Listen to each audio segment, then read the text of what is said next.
चैतन्यं शाश्वतं शान्तं व्योमातीतं निरञ्जनं नादबिन्दुकलातीतं तस्मै श्रीगुरुवे नमः। सर्वरूपमयी देवी सर्वं देवीमयं जगत् अतोऽहं विश्वरूपां कामयामि परमेश्वरी। जीवन के चार पुरुषार्थ। जीवन के पुरुषार्थ, जीवन में चार पुरुषार्थ मुख्य रूप से हैं, सब जगह लिखे हैं। धर्म, अर्थ, काम और मोक्ष। धर्म के विषय में स्थूल रूप से, सूक्ष्म रूप से, कारण रूप से जानना और धर्म पूर्वक जीवन का अर्थ क्या है, धर्मानुसार धर्म पूर्वक जीवन का अर्थ समझने की चेष्टा करना या समझना। और जितना भी कुछ हमें प्राप्त है, जो भी हमारे आसपास है, उसको उसके धर्म के अनुसार, उसके धर्म के अनुसार। जैसे मान लो आप चलते हैं, चलने के धर्म का साधन क्या है? चलने के धर्म का साधन है गुरुत्वाकर्षण, मूल सूक्ष्म साधन। स्थूल साधन पैर और सूक्ष्म साधन आपकी इच्छा शक्ति या आपका प्राण। इस तरह से धर्म, त्रिविध जो शक्ति धर्म की व्याप्त है, उसको जानकर हम पदार्थ के नियमानुसार किस तरह अपनी पूर्ति के लिए उपयोग करें, जो सृष्टि में कहीं भी किसी के लिए नुकसानदायक ना हो। जैसे किसी वृक्ष का पत्ती या फूल तोड़ना है, तो उसके तोड़ने की जो विधि है, उसके तोड़ने का जो नियम है, उस प्रकार से उसको तोड़ना, उस प्रकार उसको पोषित करना और फिर उसमें अपना काम भी चलाना। यह है कि धर्म सम्मत काम की पूर्ति करना। और जीवन में शक्ति के रहते, प्राणों के रहते, अपने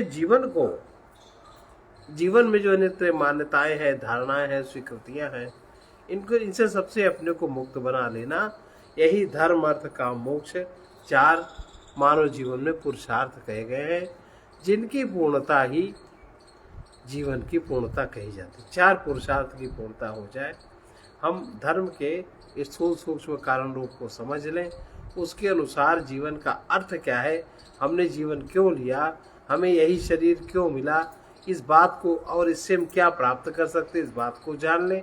और वस्तु की, परिस्थिति की, साधन की, साध्य की, इनके नियमों को जानकर इनको अपने प्रकृति को अपने लिए उपयोग कर लेना, जिससे हमारी वासना की पूर्ति हो, वासनाओं का क्षय हो और हम वासनाओं के बंधन से अपने को मुक्त कर सके। ये काम है। और मोक्ष, फिर अपने मुक्त स्वरूप में ठहरना, ये जीवन का पुरुषार्थ मोक्ष है। तो जीवन की पूर्णता, जीवन में हमें यही पूर्णता प्राप्त हो जाए, इसी को पुरुषार्थ कहते हैं। अमरत्वपूर्ण ज्ञान, ज्ञान तो है, लेकिन ज्ञान हमारा विनाशी में हमारी मान्यता के अनुसार ज्ञान है। ज्ञान पूरा विनाशी का भी नहीं। विनाशी का ज्ञान इतना है, विनाशी है, नष्ट हो जाएगा, तो हम उसको विनाशी क्यों मानते हैं? हम उससे आशा क्यों रखते हैं? नहीं रखना चाहिए। तो ज्ञान हमारा ठीक नहीं। अमरत्वपूर्ण ज्ञान, अक्षय आनंद, पूरी स्वतंत्रता, ईश्वर की प्राप्ति में ही पूर्णता होती। इतनी चीजें हो जाएं, अमरत्वपूर्ण ज्ञान, ज्ञान हमारा जो हमें दृश्य दिखता उसका भी ज्ञान हो, और जो इसका आधार है उसका भी ज्ञान हो, ये अमृतपूर्ण ज्ञान है। अक्षय आनंद, ऐसा आनंद जो कभी किसी की भी परिस्थिति में क्षय न हो, समाप्त न हो। और पूर्ण स्वतंत्रता, हमें जीवन में किसी वासना का, कामना का, अविद्या का, ज्ञान का बंधन न हो, हम पूर्ण स्वतंत्र हो। ईश्वर की प्राप्ति, हम किस प्रकार से ईश्वर से युक्त हैं, उसकी प्राप्ति में पूर्णता होती है। और इस पूर्णता की प्राप्ति के लिए राग द्वेषादि सभी दोषों की निवृत्ति मानव जीवन का पुरुषार्थ है। इस पूर्णता की प्राप्ति राग द्वेष आदि जो सभी दोष है उनकी निवृत्ति मानव जीवन का सबसे सिद्ध और बड़ा पुरुषार्थ है। विवेक पूर्वक विचार विवेक द्वारा अपने मैं की सीमा को तोड़कर अहं को सर्वव्यापी परमात्मा में लीन कर देना, ये किसी साधक का पुरुषार्थ है। आत्मा और परमात्मा के मध्य में जो भूल, भ्रांति, मिथ्यात्व, अविद्या, मोह, तृष्णा इतने बड़े भव के रूप में, सागर के रूप में प्रतीत हो रही है, इन सबको पार कर जाना किसी विवेकी का पुरुषार्थ है। जो आत्मा पाप रहित है, बुढ़ापा रहित है, मृत्यु रहित है, जो भूख प्यास शोक वेदना से रहित है, जो सत्य संकल्प है, सत्य काम है, उसे जान लेना किसी जिज्ञासु का पुरुषार्थ है।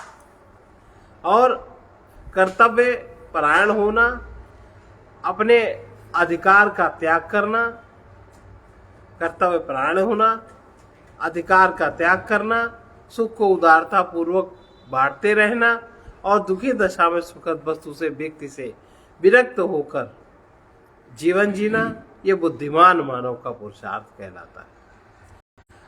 अदमनीय उत्साह, दृढ़ साहस, सत्याग्रह, अटल साहस पुरुषार्थ को सफल बनाते हैं। अदमनीय उत्साह, दृढ़ सत्याग्रह और अटल साहस, ये अगर तीन चीजें हो तो इनसे हमारे जीवन में किसी भी प्रकार का पुरुषार्थ सफल होता है।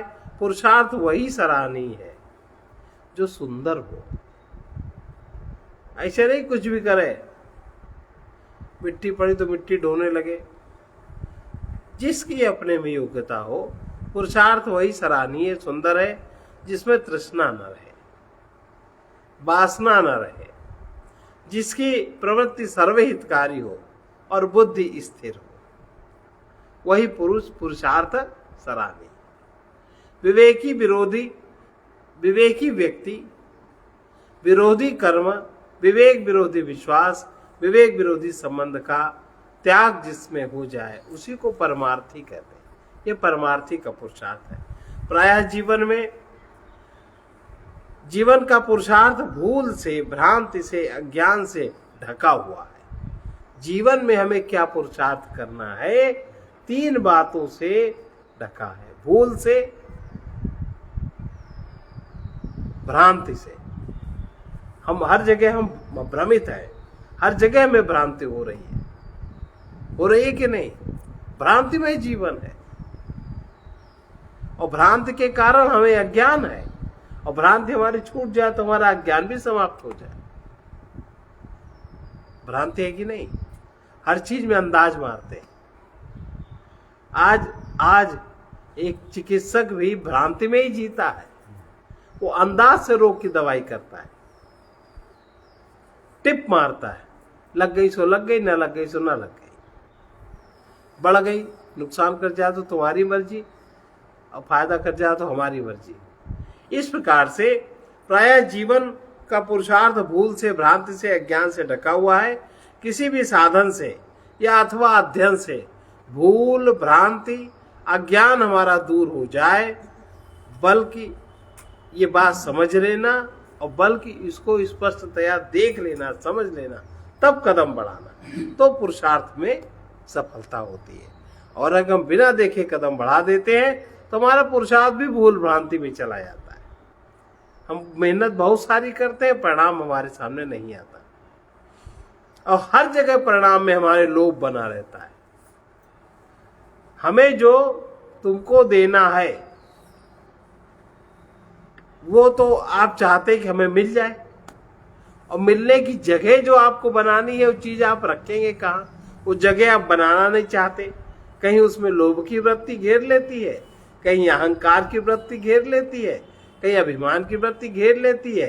कहीं कहते हैं बड़ा नुकसान होगा, कहीं कहते हैं कि हमारे शरीर में बड़ा दर्द है, कहीं कहते हैं कि अरे हम ऐसा कैसे कर सकते हैं, कहीं कहते हैं अरे बहुत लालच है।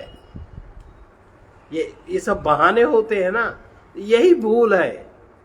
यथार्थ को एक मिनट, भ्रांति शुरू कहाँ से होती है? भ्रांति जहां से आपका मैं शुरू होता है, जहां से आपका मैं शुरू है, अभी पता लगाओ मैं कहां से शुरू, वहीं से भ्रांति शुरू, क्योंकि मैं ही एक भ्रांति है।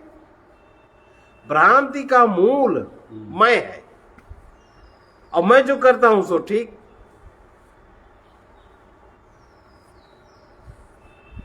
भ्रांति का मूल मैं है, और जो मैं को जान लेता है, जो मैं को देख लेता है, वही भ्रांति से छूट जाता है। व्यष्टि अहंकार, व्यष्टि अहंकार फर्क बात है, और ये अहंग फर्क बात है, मैं फर्क बात है।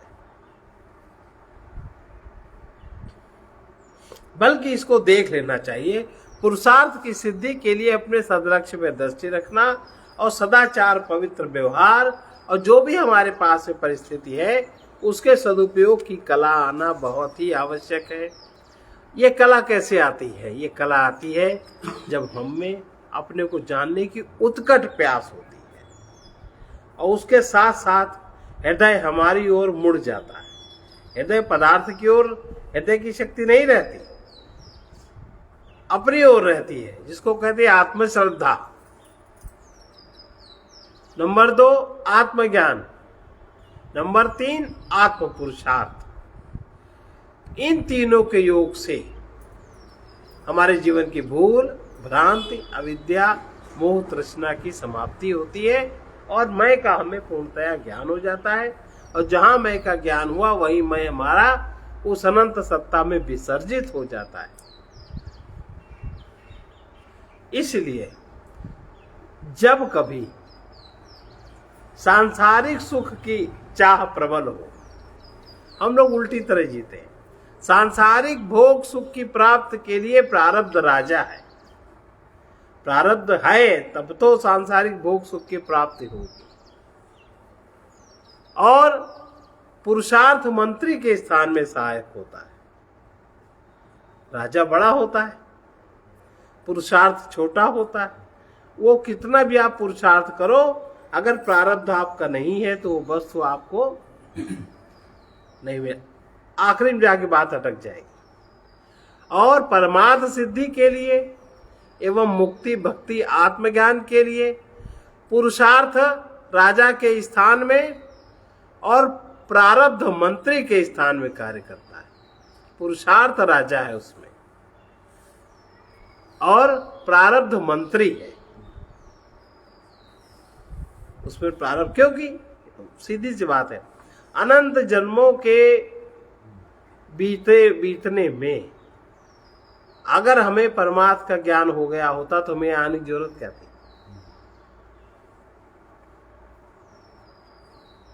अगर हमें परमात्मा का बोध हो गया होता तो हमें उसको ढूंढने की जरूरत क्या थी? अगर हमें महात्मा मिल गया होता तो हमें महात्मा की जरूरत क्या थी? तो हम जिस दशा को प्राप्त हुई, दशा भी वही ना होती। तो ये दशा हमारी बताती है कि पिछले जन्मों में आपने इस तरफ कोई भी कार्य नहीं किया। थोड़े पुण्य हो गए धोखे से, जिसके कारण आपको सत्संग मिल गया, आप किसी संत महात्मा के आसपास घूमने लगे, लेकिन वो पुण्य भी नहीं रहे जब तुमने उनसे कुछ चाह लिया, सांसारिक पदार्थ वही तो चाह लिया। उन्होंने जो कहा ये पाप ही था कि अहंकार ने उनकी कोई बात न सुनी न मानी, वो फिर जहां का तहां पड़ा रह गया। थोड़े पुण्य थे, इसलिए अदम्य पुण्य करना चाहिए। अदम्य पुण्य इतना करे कि हमें पाप करने का अवसर ही ना हो। अक्षय दान करना चाहिए, ऐसा दान जिसकी कभी तीसरी ना हो। जरूरत नहीं है कि तुम्हारे धन का ही दान होता है, मन का दान होता है, भावनाओं का दान होता है, क्रियाओं का दान होता है, सेवा का दान होता है। कितनी वस्तुएं आपके पास, जो कुछ है और जो आप परमात्मा की सृष्टि में उपयोग करते हो वही दान है। ऐसा दान करने से अपने बनाए हुए भूल और अपने बनाए हुए दोषों का ज्ञान होता है, और उन्हें दूर करना मानव का दुर्लभ पुरुषार्थ शुरू होता है। यहां से व्यक्ति के जीवन का कल्याण होता है। अब यहां से व्यक्ति के जीवन का कल्याण होने पर व्यक्ति के अंदर सबसे पहली जो चीज जागृत होती है, जो व्यक्ति के मन को परेशान करती है, इच्छा। देखो ज्यादातर लोगों में क्या, भोजन की इतना वो जिह्वा के गुलाम है। एक भोजन के पेट की उदर पूर्ति करने के लिए कितना समय गंवा देते, हम अपने कितने पुण्य गंवा देते। वो भरेगा पेट ही, हम अपने पेट की सेवा नहीं करते, वो सेवा भी हम दूसरे से लेते। इतने पुण्य क्षीण होते, कुछ हिसाब है। और जब उस पुण्य को दूसरे की चांद मारते, दूसरे के आधार पे जब उसका भोग करते, तब क्या होता है जीवन में, एकदम खाली खंकर। जब यहां से शरीर छोड़ के जाएगा, कुछ नहीं मिलेगा। अब अगला जन्म कैसा होगा भगवान जाने। इसलिए पुण्य कभी क्षीण नहीं करने चाहिए, बढ़ाते रहना चाहिए। तो इसलिए ये जो अपने भूल, अपने बनाए दोषों का जब ज्ञान होता है, उन्हें दूर करना मानव का दुर्लभ पुरुषार्थ है। और सबसे पहले अपनी इच्छाओं को समझना चाहिए। भगवान कहते हैं गीता में, यदृच्छा लाभ संतुष्टो द्वंद्वातीतो विमत्सरः समः सिद्धावसिद्धौ च कृत्वापि न निबध्यते।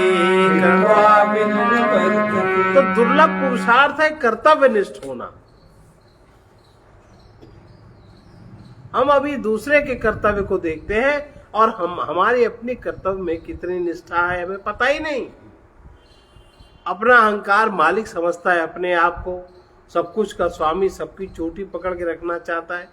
तो सबसे पहले जब अपने बनाए हुए दोषों का पता होता है, उन्हें दूर करने के लिए हम जब आगे बढ़ते हैं, तो सबसे पहले इच्छा रहितता और कर्तव्य के प्रति निष्ठा जागृत होती है। उस समय केवल हम अपने आप को ही देखते हैं, क्योंकि हमें अपना ही तो विकास करना है, हमें अपने को ही तो बंधन से मुक्त करना है, हमें अपने ही दोष विकार दूर करने, दूसरे करने। वह दूसरा हमारा बड़ा निकट संबंधी हो, हमारा बच्चा हो, बच्चे को माँ सिखाती है, अगर ये सौभाग्य मिला है माँ बनने का, तो ये गुण सीख करके आप ऐसा निर्माण कर दीजिए। लेकिन कौन कर पाता है? लेकिन वो बच्चे को तो नहीं कर पाती।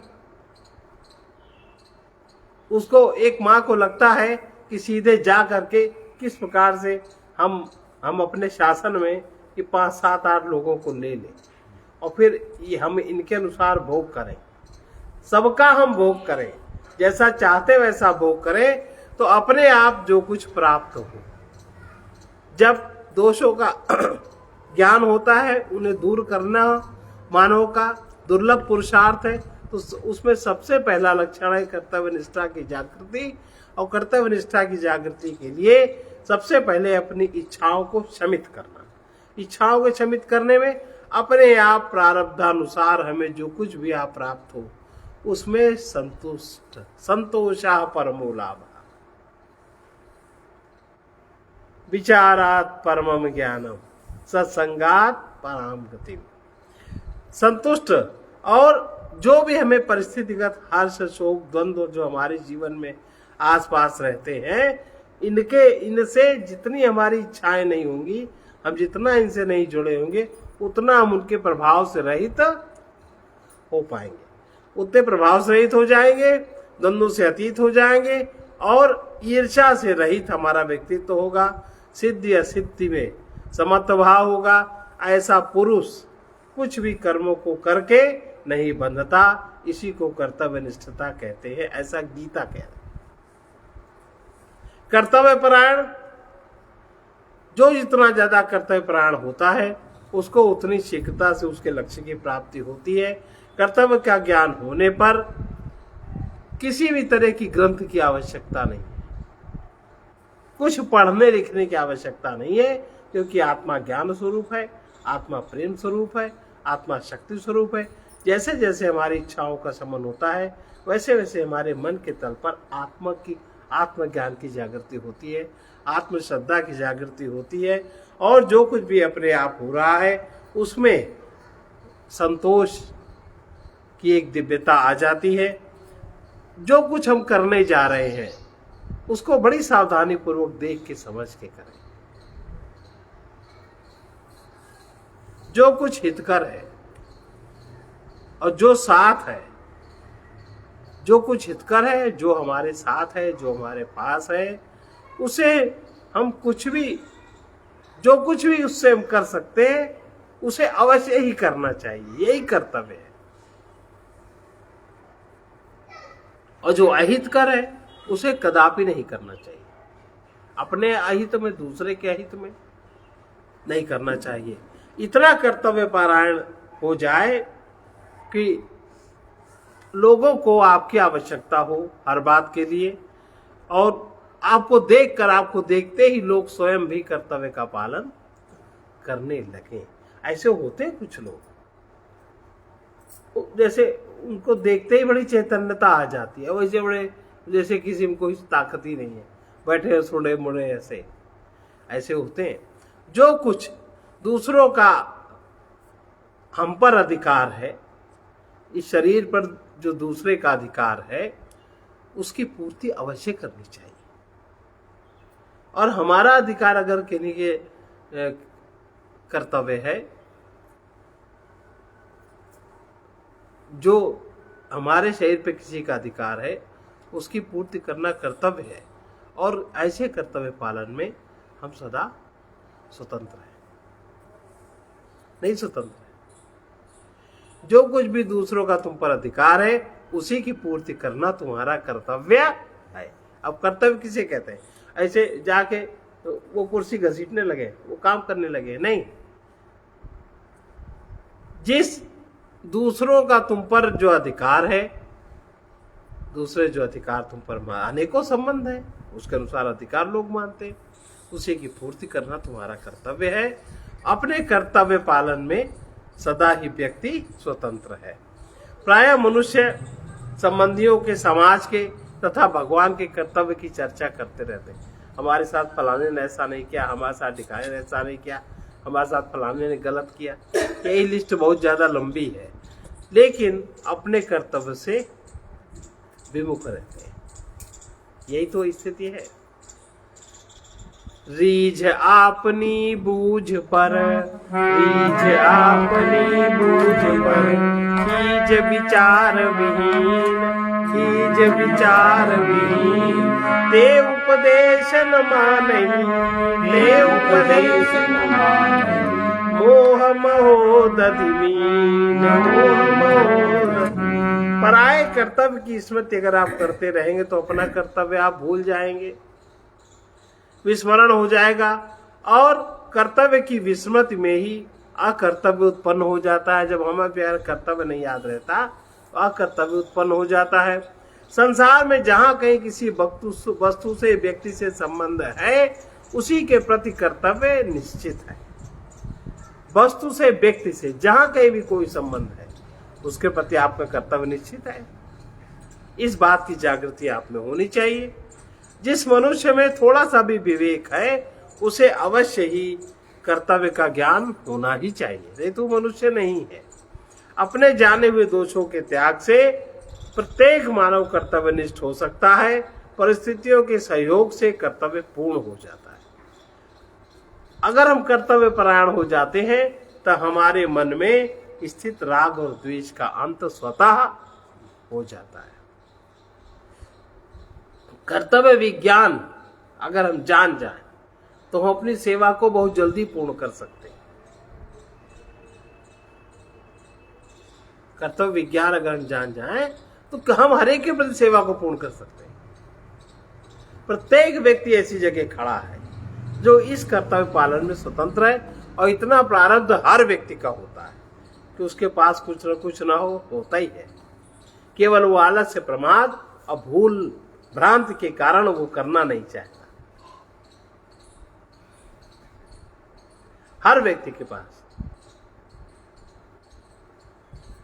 कर्तव्य विज्ञान की पूर्णता जब होती है तभी योग होता है।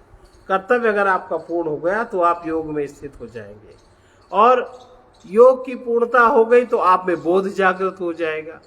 और बोध अगर पूर्ण हो गया तो आप में प्रेम जागृत हो जाएगा। कर्तव्य विज्ञान अगर हम जान लें, कर्तव्य को पूर्ण कर दें, तो हम योगनिष्ठ हो जाएंगे। हम योगनिष्ठ हो जाएंगे तो हमारे बोध की जागृति हो जाएगी। बोध की जागृति हो जाएगी तो हमें फिर बोध की पूर्णता में प्रेम की पूर्णता हो जाएगी। लेकिन कर कौन नहीं पाता? हम लोग का लेवल क्या है? स्टैंडर्ड लेवल हम लोग का है अनुकूलता का लालच है, प्रतिकूलता का भय। यह सबसे पहले होता नहीं है, लेकिन मन जिस वृत्ति में बंधा है वो वृत्ति है अनुकूलता का लालच, प्रतिकूलता का भय। जो व्यक्ति अधिकार चाहता है, जो सुखासक्त है, जो राग द्वेष अभिमान आदि दोषों का त्याग नहीं कर सकता, वो व्यक्ति कभी कर्तव्य परायण नहीं हो सकता।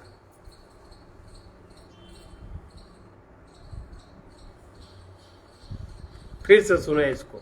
जिसमें अनुकूलता का लालच है, प्रतिकूलता का भय है, जो व्यक्ति अधिकार चाहता है, अधिकार ही चाहता है। जैसे आजकल का जो प्रणय दाम्पत्य संबंध तो नहीं कहेंगे, इंद्रिय भोग संबंध, उसमें अधिकार का ही तो लालच है, सुखासक्ति ही तो है। इतना जूझ जाते हैं दूसरे, और तीसरी चीज नहीं है। जूझ जाते हैं, यही दो चीजें हैं, है ना?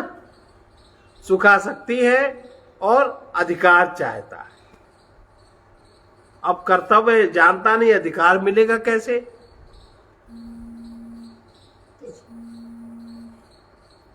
सुख भोग, पुण्य कर्म है नहीं तो सुख भोग मिलेगा कैसे? इसलिए जो सुखासक्त है वही राग द्वेष अभिमान आदि लोभ आदि दोषों का त्याग नहीं कर सकता, और जो दोषों का त्याग नहीं कर सकता वो व्यक्ति कर्तव्य परायण नहीं हो सकता।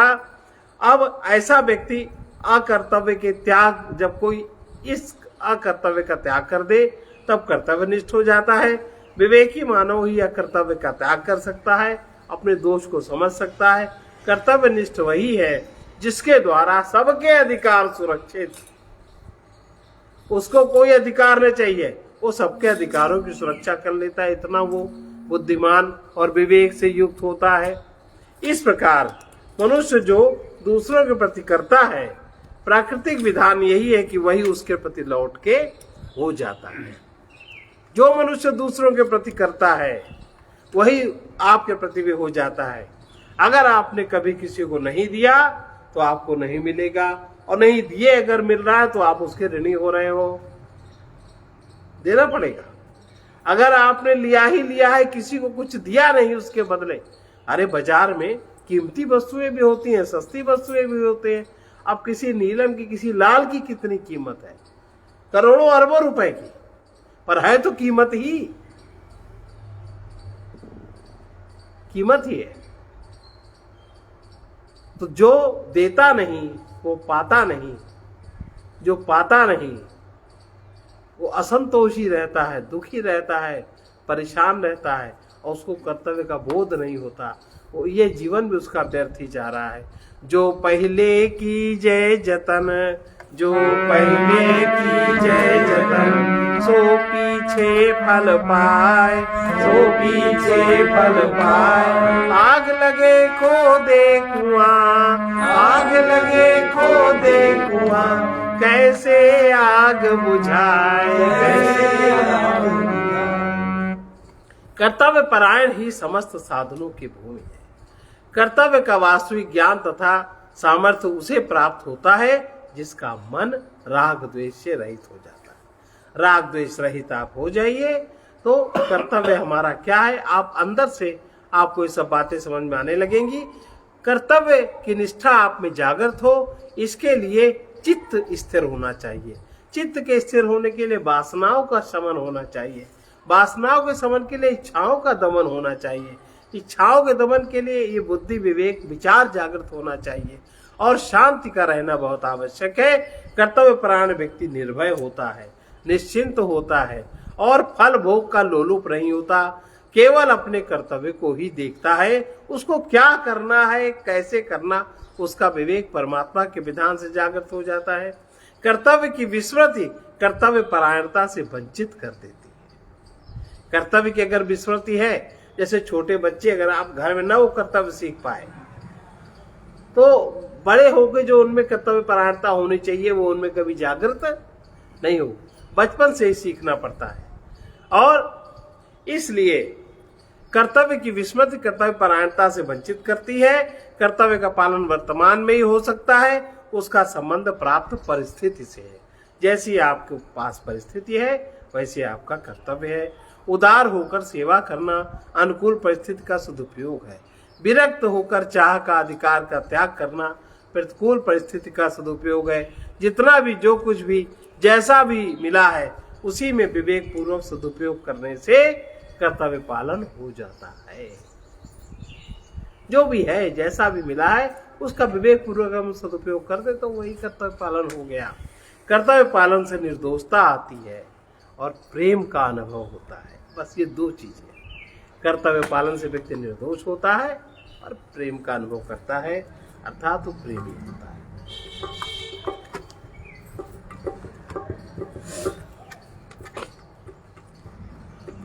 अधम उधारने दीन दुख टारने, अधम उधारने दीन दुख टारने, प्रेम के वश सदा प्रभु आते तुम्हीं, प्रेम के वश सदा प्रभु आते तुम्हीं।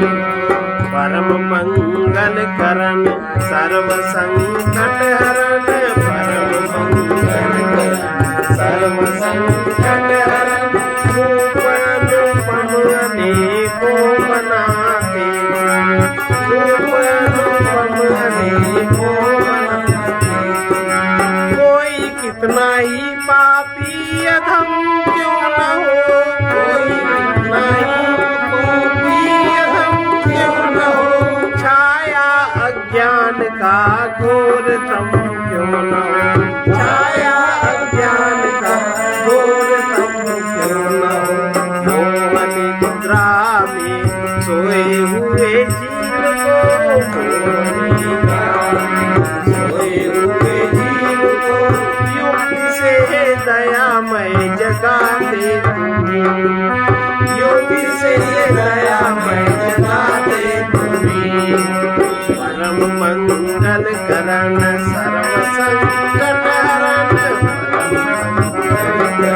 सर्व संकट हरन, रूप अनुपम अनेको बनाते, रूप अनुपम अनेको बनाते।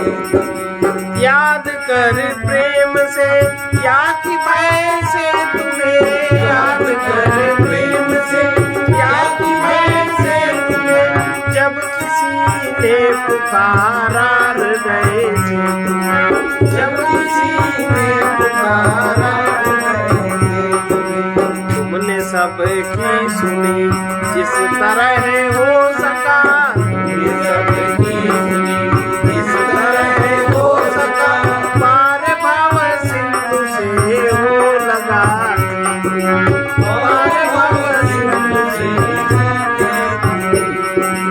अधम उधारने दीन दुख टारने, अधम उधारने दीन दुख टारने, प्रेम के वश सदा प्रभु आते तुम्हीं, प्रेम के वश सदा प्रभु आते तुम्हीं। भूलता है तुम्हें जीव अभिमान में, भूलता है तुम्हें जीव अभिमान में, लीन रहता सदा असत के ध्यान में, लीन रहता सदा असत के ध्यान में। अपने हित के वचन मानता जब न मन, अपने हित के वचन मानता जब न मन, पतित होने पे उसको उठाते, पतित होने पे उसको उठाते। मोह निद्रा में सोए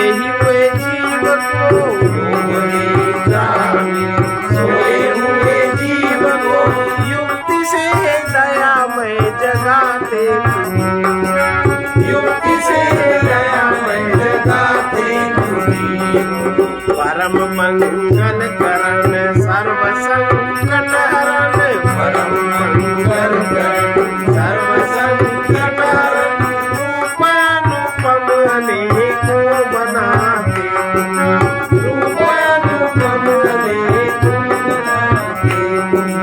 आपका योग तो नित्य ही प्राप्त है, आपका योग तो नित्य ही प्राप्त है। आपकी शक्ति सब कहीं व्याप्त है, आपकी शक्ति सब कहीं व्याप्त है। जो पथिक प्रेम से चाहता है तुम्हें, जो पथिक प्रेम से चाहता है तुम्हें, उसे मिलने का साधन दिखाते, उसे मिलने का साधन दिखाते। अधम उद्धारने दीन दुख टारने, अधम उद्धारने दीन दुख टारने, प्रेम के वश सदा प्रभु आते तुम्हें, प्रेम के वश सदा प्रभु आते तुम्हें। परम मंगल करण सर्व संकट हरण, परम मंगल करण सर्व संकट हरण, रूपानुपम अनेको बनाते, रूपानुपम अनेको बनाते। अब बहुत गूढ़ बात है ये। परम प्रभु के नाते स्वकर्म करते रहना ही भजन है। अपना जो कर्म हमें प्राप्त है परम प्रभु के नाते उसको करते रहना भजन है, अथवा प्रभु के समर्पित होकर रहना ही सच्चा भजन है।